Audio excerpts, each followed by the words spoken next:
दोस्तों, आप देख रहे हैं इंडिया न्यूज एमपीसीजी का डिजिटल प्लेटफॉर्म।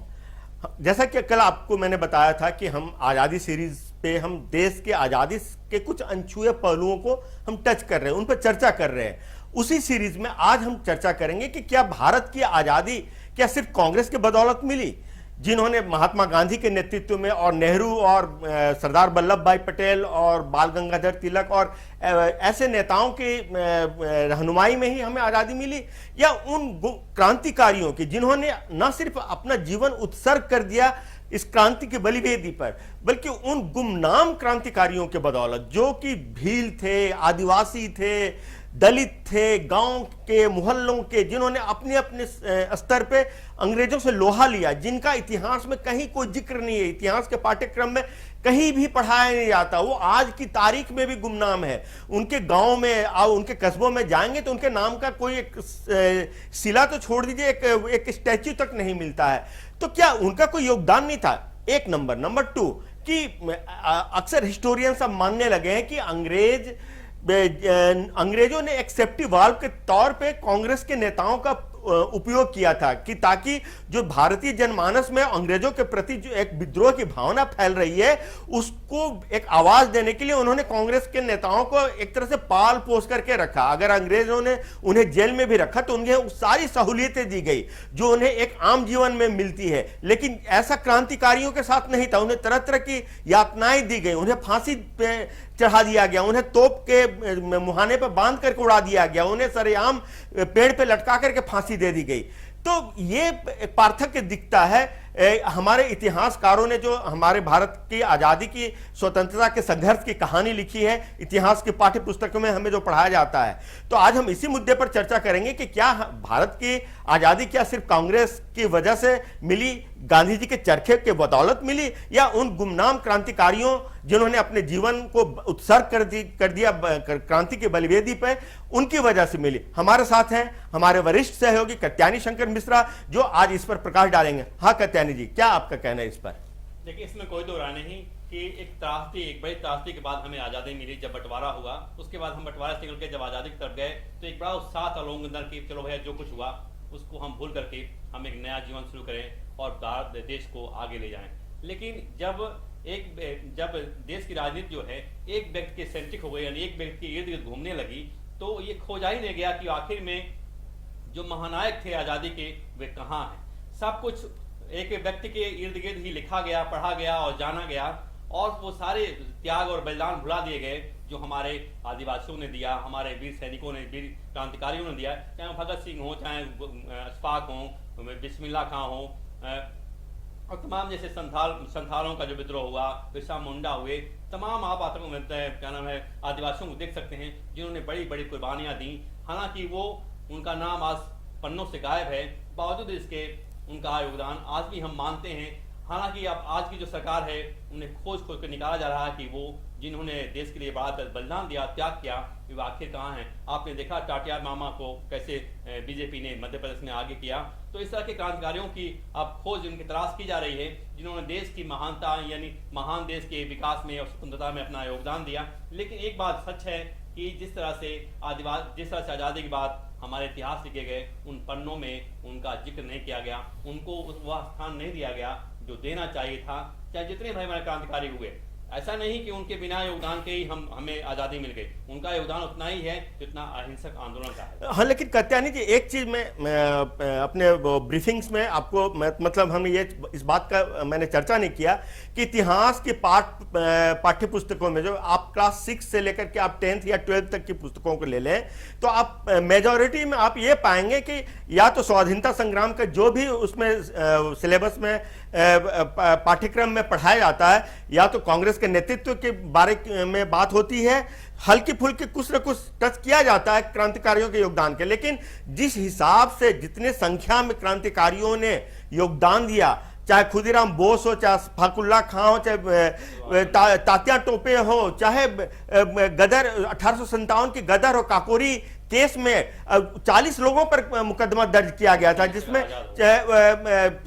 चंद्रशेखर आजाद और भगत सिंह, ये लोग, अशफाकुल्ला खां, ये तो खैर थोड़े से शहीद राजदेव, बटुकेश्वर दत्त, इनका तो नाम भी है, लेकिन इससे 100 गुना ज्यादा, हजारों की संख्या में क्रांतिकारी है जिनके नाम पर कुछ प्राइवेट तौर पर लेखकों ने अपने रिसर्च से पुस्तकें भी लिखी है, लेकिन उसको सरकारी पाठ्यक्रम में शामिल नहीं किया गया। क्या यह साजिशन था कि एक फैमिली, एक परिवार के नेतृत्व में ही सारा पूरा क्रेडिट दिया जाए, श्रेय दिया जाए, बाकी जो गुमनाम क्रांतिकारी थे उनको गुमनाम ही रहने दिया जाए? क्या ये क्रांतिकारी क्या सिर्फ तत्कालीन भारत की सरकार जो बीजेपी की है, क्या उनके ही जिम्मे है कि उनको खोज खोज करके निकाला जाए? आज अभी मैं एक रिपोर्ट देख रहा था कि काकोरी कांड में 40 लोगों को के ऊपर मुकदमा दर्ज किया गया था, लेकिन जब रिपोर्टर गया उनके उन लोकेशंस पे जहां पे उनके लिए स्मारक बनाए गए हैं, शहीद स्थल बनाए गए, उनकी मीनार बनाई गई, उनको बताने वाला उनके बारे में कोई नहीं था। अगर उनसे पूछ रहा था रिपोर्टर कि भाई इनका क्या योगदान था, तो उसको पता नहीं, आप मेरठ से जाकर के परमिशन ले आइए।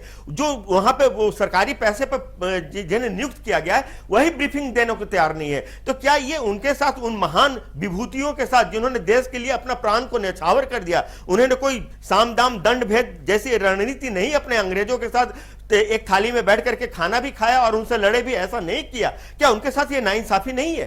बिल्कुल बिल्कुल नाइंसाफी है। हम आपको एक बहुत बड़ा तथ्य बता रहे हैं कि जिस तरह से भगत सिंह में अपनी गिरफ्तारी दी, उनके साथ बटुकेश्वर दत्त थे और जो लोग थे, उनके 3 लोग साथ में थे, तो जिस तरह से उन्होंने असेंबली में बम फेंका, उसके पीछे की वजह क्या थी? उसके पीछे वजह थी कि जो उन्होंने काकोरी कांड किया, तमाम जो उन्होंने हिंसक आंदोलन किए, उसमें उनकी गिरफ्तारी नहीं हो रही थी, इसलिए उनके लोगों को प्रताड़ित किया जा रहा था, और वो अपने लोगों को प्रताड़ित करके जो निर्दोष थे उनकी प्रताड़ना को देख करके ही इन्होंने अपनी गिरफ्तारी देने की बात कही, और अपनी गिरफ्तारी देने के लिए उन्होंने आगे बढ़े हुए कि ताकि हम अपनी गिरफ्तारी दे दें, ताकि ये जितने लोग जिसको प्रताड़ित किया जा रहा है उसको बचा लिया जाए। मेरे कहने मतलब ये है कि इतनी संवेदना थी कि वो निर्दोष लोगों को परेशान न किया जाए, जिसकी जो हमारी वजह से एक दुर्दशा झेल रहे हैं, उनको बचाने के लिए ही ये गिरफ्तारी उन्होंने दी।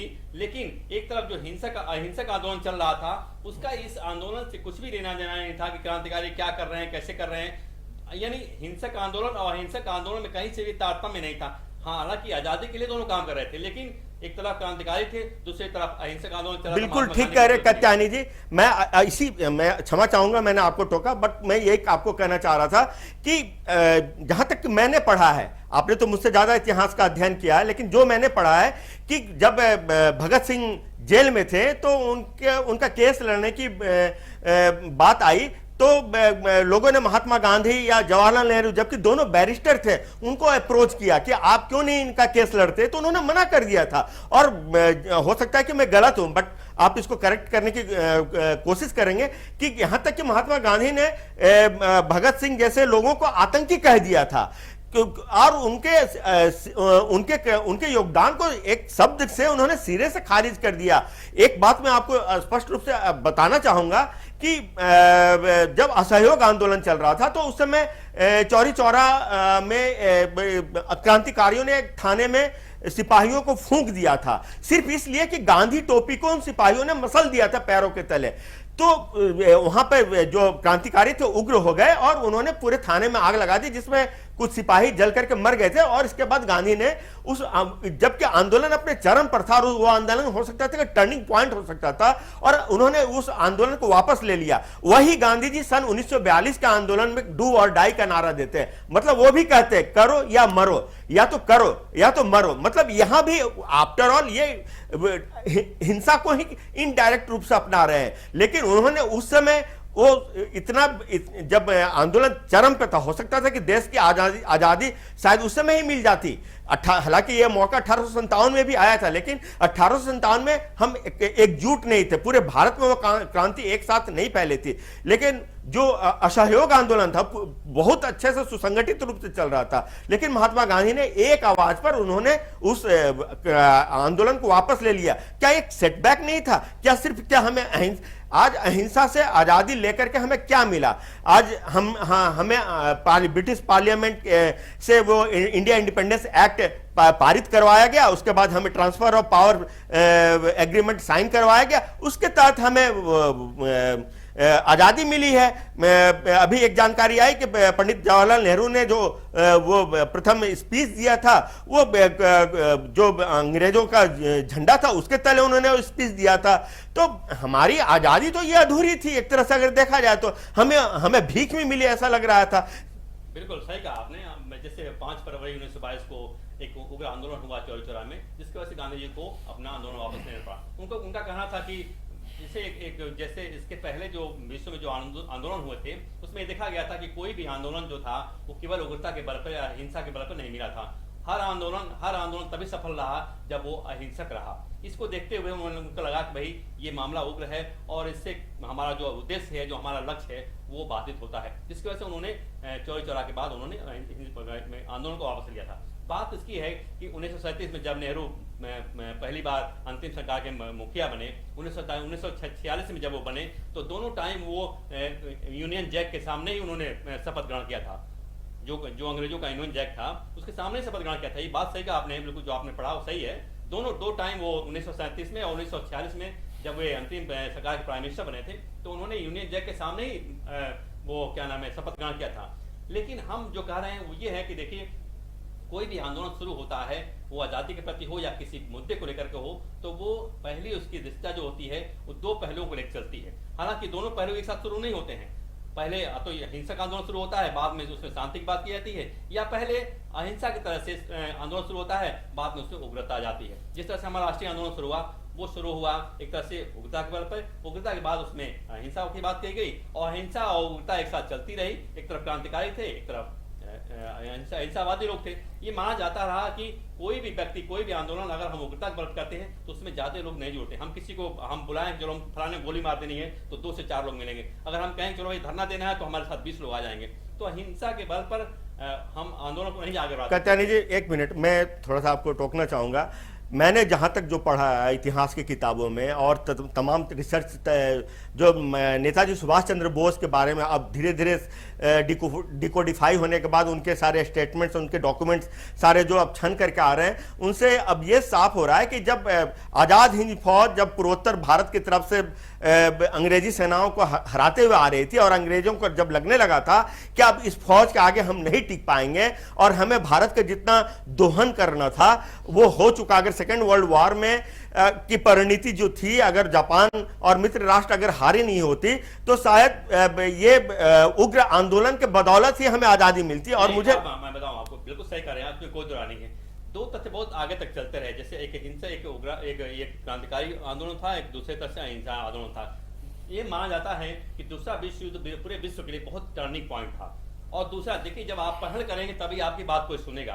एक तरफ भारत में दोनों आंदोलन चल रहे थे, एक तरफ तो हिंसात्मक और एक तरफ से अहिंसात्मक, यानी गांधी जी एक नेतृत्व करते थे, दूसरा क्रांतिकारी नेतृत्व कर रहे थे। लेकिन ये बहुत बड़ी वजह नहीं रही कि हमें इसकी वजह से हमें जो आज़ादी मिल गई। इसका एक तीसरा तथ्य भी आता है सामने, जो सेकेंड वर्ल्ड वॉर के बाद जो आता है। सेकेंड वर्ल्ड वॉर ने पूरे विश्व में एक अलग नैरेटिव चेंज करके एक नई व्यवस्था स्थापित की। उसमें यह हुआ कि जहां जहां उपनिवेश जहां हैं और लोगों की मांग वहां मुखर है, उसको आजाद कर दिया जाए। क्योंकि इस विश्व युद्ध में, दूसरे विश्व युद्ध में इंग्लैंड पूरी तरह से कंगाल हो गया था, उसके पास कुछ था नहीं। और जिस तरह से हिरोशिमा पर बम गिराए, उसके बाद एक बहुत बड़ी त्रासदी आई और ये माना गया कि अब जो है इंग्लैंड के बस की बात नहीं है कि वो अपने उपनिवेश पर अपना शासन कर सके, क्योंकि वो कंगाल हो चुका था लड़ाई में, जो दूसरा विश्व युद्ध हुआ उसकी वजह से। तो ये बहुत बड़ा कारण था दूसरा विश्व युद्ध, जिसके बाद उपनिवेशों की मांग को समझा गया और उस दौरान हमारे यहाँ से मांग भी प्रबल, इन्हें कि केवल हमारे आंदोलन करने से ही वो जुड़ गए, लेकिन हमारी जब मांग हुई, अगर हम मांग ही नहीं करते, हम आंदोलन नहीं करते, चाहे वो अहिंसात्मक हो चाहे हिंसात्मक हो, अगर ये आंदोलन हमारे नहीं होता तो मुझे लगता है 20 साल और हम आगे तक हमको गुलाम रहना पड़ता। लेकिन जिस तरह से हमारे यहाँ आंदोलन चला, चाहे वो हिंसात्मक हो या अहिंसात्मक हो, क्रांतिकारी हो या एक तरह गांधी जी नेतृत्व करते हों, इसकी वजह से ही जब विश्व पटल पे जब लोग बैठे, यूएनओ का जब संगठन का जब आगाज हुआ, तो वहाँ एक पहल की गई, वहाँ एक इस पर मंथन किया गया कि हाँ भाई, भारत से इस तरह की मांग है, वहाँ उग्र मांग है और वहाँ हिंसात्मक मांग है, वहाँ अहिंसा भी हो रही है। मैंने दोनों तरह से जो एक बहुत बड़ा प्रेशर था इन संगठनों पे, उसको देखा गया, इसकी वजह से ही हमें आज़ादी मिली। ठीक है कत्यानी जी, बहुत हद तक आप सही हैं, मैं इससे डिनाई नहीं करता हूँ, लेकिन मेरा यह मानना है कि भारत के इतिहास की जो पुस्तकें पढ़ाई जा रही है स्कूलों में, कॉलेजों में, यूनिवर्सिटीज में, उनमें उन क्रांतिकारियों का, खास करके उन गुमनाम क्रांतिकारियों का वो स्थान जरूर मिलना चाहिए। बिल्कुल, बिल्कुल, क्योंकि वो उन्होंने ना सिर्फ अपने प्राण उत्सर्ग किए, बल्कि उन्होंने एक अपनी मुफलिसी में, एक गरीबी में जिंदगी जीते हुए भी उन्होंने ना आगे देखा ना पीछा देखा। जबकि कांग्रेस में उस समय सभी धनाढ्य परिवार के लोग थे, सभी बैरिस्टर थे, सब कहना चाहते हैं, मैं उसको समझ रहा हूँ ज्ञान जी, इसमें कोई दो राय नहीं कि कोई भी आंदोलन केवल अहिंसा के बल पर नहीं लिया जा सकता है। उसमें कहीं न कहीं एक गुस्सा आता है लोगों के अंदर, और गुस्सा फुटता तो चौरी चौरा होता है, उसमें भगत सिंह पैदा होते हैं, गुरु सदस्य आते हैं, तमाम क्रांतिकारी आते हैं, दोनों को साथ चल करके ही एक अपनी बात रखने की क्षमता किसी देश में पैदा होती है। लेकिन जिस तरह से आज़ादी हुई, आज़ादी में एक लोगों के अंदर जो भावनाएं थी आज़ादी के प्रति, उसमें भूल गए लोग कि हम कहाँ जा रहे हैं, हमारा इतिहास कैसे लिखा जा रहा है, हमें कैसे परोसा जा रहा है, हमारे सामने इतिहास को कैसे किताबों में हमको दिखाया जा रहा है। लोग भूल गए, लोग लगा नहीं नेहरू प्राइम मिनिस्टर हैं और सब कुछ होने के साथ है, तो इनकी भावनाओं से खेल करके हमारे महान क्रांतिकारियों कात्यायनी जी, मुझे अभी एक मिनट, मैं आपको थोड़ा सा टोकूंगा। मुझे अभी एक बात ध्यान में आ रही है कि क्या अगर ऐसा नहीं होता कि अगर हम सशस्त्र क्रांति के द्वारा अगर हम अंग्रेजों को भगाते, तो जो ये मुस्लिम लीग और जिन्ना का जो भूत उस समय उठ खड़ा हुआ था देश के बंटवारे की मांग को लेकर के, शायद वो सफल नहीं हो पाते। तब जो अंग्रेजों के हाथ में कमान नहीं रहती है, वो डिसीजन नहीं करते कि देश का बंटवारा करके दो टुकड़े में बांट दिया जाएगा। तब अगर ये सशस्त्र क्रांतिकारी और उग्र दल के हाथ में ये अगर नेतृत्व होती, तो शायद जिन्ना कभी कामयाब नहीं होते देश को बंटवारा करने में। सहमत मानता हूँ, बहुत पूरी तरह सहमत हूँ। इसके आप देखिए, आपके सामने ही, आपके बगल में चाइना है, आपके ठीक 2 साल बाद वहां पर आजादी हुई। आजादी कैसे हुई? जैसे आप कह रहे हैं हिंसा के बल पर ही एक बहुत मजबूत चाइना सामने आया। वहां क्या था? माओ से ने लड़ाई लड़ी, किसान मर की लड़ाई लड़ी। किससे लड़ी? चांग काई शेक से लड़ी, जो एक तरह से लोकतंत्र की बात करता था और डिफरेंट तरह से बटा हुआ था चाइना। लेकिन शस्त्र उसने उठाया, किसानों के हाथों में शस्त्र दिया, और जो मजबूत हुआ वही आज राज कर रहा है। ठीक ऐसे ही हमारे यहाँ भी चाहिए था, लेकिन जिस तरह से बंटवारा किया गया, ये अपने यहाँ कहीं न कहीं उदारता की जो कुलक्षण थे, उदारता के कुलक्षण की वजह से हमारे यहाँ लड़ाई लड़ी गई, बंटवारा हुआ, क्योंकि एक प्रबल नेतृत्व नहीं था, एक उग्र आंदोलन नहीं था, और एक नेतृत्व नहीं था हमारे पास जिसके हम बंदूक के दम पर अपने को स्थापित कर सकें। हम लुंच पुंज थे, अपने अपने बटे हुए थे, कोई किसी की बात मानने वाला नहीं था। और जो दूसरा वर्ग था वो बहुत कट्टर था, बहुत ही एक तरह से उग्र था, जिसकी वजह से हमें उसकी बात माननी पड़ी। उसमें भी एक प्रत्यक्ष कार्रवाई थी जिसकी वजह से हिंदुओं को काटा जा रहा था, और जिसकी वजह से हमें हार मान करके पाकिस्तान देना पड़ा। चलिए ठीक है कात्यायनी जी के इसी नोट पे मैं आज का ये चर्चा को विराम देना चाहूंगा। लेकिन मैं अभी भी इस बात को एक बार फिर से दोहराऊंगा कि दे दी हमें आजादी बिना खड़ग बिना ढाल, साबरमती के संत तूने कर दिया कमाल।